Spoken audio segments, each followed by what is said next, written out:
set the bar with their level of professionalism. I was hooked on the idea of being part of something bigger than myself. Then the learning started. Drill, physical fitness, hard work, these were my new goals. The program at the time offered plenty of opportunities to test yourself, know where you stand, set follow-on goals, to meet, all while being mentored throughout the process.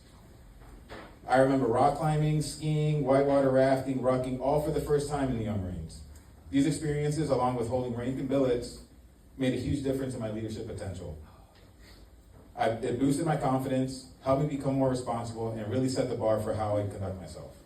I learned how to push myself through preconceived limits. I learned how to take criticism and hold myself accountable for my actions. Before I knew it, I was graduating 8th grade, and through the Young Marines and the Marine Corps League, I earned a scholarship to the Marine Military Academy in Harlingen, Texas. The Marine Military Academy is a college prep boarding school in South Texas that runs a Marine Corps JROTC program on an old Air Force base repurposed as a military school. I attended all 4 years, and this experience was almost an extension of my time in the Young Marines. It set a foundation for my professional future in and out of the Marine Corps. Leaving home at a young age instilled a sense of independence, that I'm doing this on my own, and what I get out of it is what I put in. The Academy provided a gateway to higher education through a STEM-based curriculum and advanced placement courses, along with a top-of-the-line staff and my personal mentors, Master Sergeant Q, Sergeant Major Kinsley, Gunner Harris, Colonel Grider, and Colonel Hobbs. These guys helped me through the rougher times and gave me invaluable guidance. I graduated as a cadet staff officer, top 20% of my class, and I got accepted to a university. This was the culmination of successfully completing my time at MMA. Going through college and working while attending classes, things were going steady. Then I hit my first real setback, completing my goals. If you live in the city, you know that for Thanksgiving, you get a group of people, you go out to the parks, and you do a couple pickup games for football, right? So depending on who goes, and then depending who shows up, this football game can go from two-hand tag to full contact. We were feeling ourselves this year, we all bought cleats, we got extra gear, and we're ready. We're ready for some serious football before Thanksgiving. Long story short, I broke my arm. I had to go to the doctor, I had to go to get surgery, and I was out for like a year, right? So this event almost hindered my opportunity to join the Marine Corps, but like everything else, you push through it and rebuild.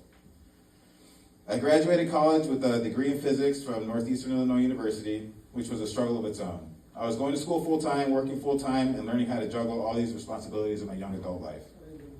I worked every job under the sun until landing my first professional job at a pharmaceutical company. Then, a year or so after that, I felt that I was finally ready. I made the decision to join the Marines as an officer. Training for Officer Candidate School, OCS, was my biggest challenge to date. The level of physical fitness needed to pass this 10-week course was no easy feat, especially for someone joining a little later like myself. They say officers love running. I'll tell you right now, it's not by choice. Getting my run times down and maintaining that strength and conditioning needed to pass this course was new to me. I was finally selected and given a date. Now it's time to walk the walk.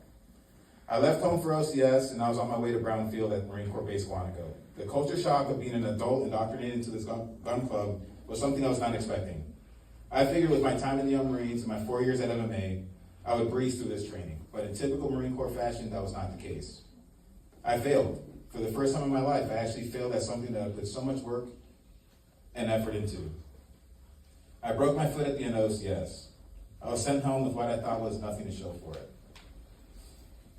I cannot explain in words the feeling of embarrassment and shame for failing myself and my family. But this unknowingly provided an opportunity to prove myself and to my loved ones what I'm really made of. It was time to tap into that grit, go back to the drawing board, reset my training plan, and push. 1 year later, I went back to Quantico. This time, nothing was going to send me home. I roughed it out through another brutal summer in Virginia, and I did it. I graduated OCS, and I earned the coveted title of the United States Marine, a lifelong goal that means the world to me. Being the first Marine officer in my family is hands down the most accomplished I've ever felt. Little did I know this was just the beginning. I went through the pipeline, going through TBS, MOS school, and I finally made my way to the fleet. My first duty station was in Okinawa, Japan. I was assigned to 3rd Landing Support Battalion, the Red Patchers, as a logistics officer, where I spent most of my time as a platoon commander. Our specialty was conducting helicopter support teams, rigging loads to helicopters and Ospreys. Being a platoon commander and actually leading Marines is the best job a junior officer can have. As a boot lieutenant with guidance from some of the best staff NCOs the Corps has to offer, my guys were running the show for 3 Meth, with port operations, beach landings, air inserts, and convoys all over Okinawa. I had the opportunity to live in South Korea, train in the Philippines, and in mainland Japan. One of my biggest highlights of my active duty time was being able to attend the Army Basic Airborne Course, or jump school as we call it. Now a 5-jump chump, I was able to flex a little bit going back to my unit. Then in a flash, my 3 years overseas were up. It was time to go back home. I'm still fine-tuning my leadership skills and professional character while continuing my career in the reserves, allowing me to be back home and take care of the ones that mean the most to me.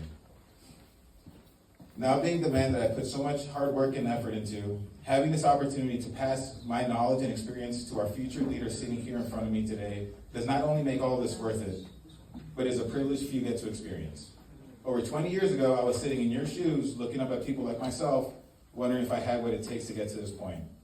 I'm here to tell you right now, you do have what it takes. Your future is fully dependent on you and your decisions you make from this point on. All of you sitting here today are great young Americans that chose to do something different so early in your lives. And this decision will live on with you forever.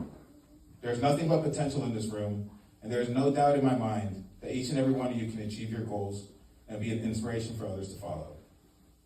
Young Marines, staff, parents, and guests, thank you for your time. Semper Fidelis.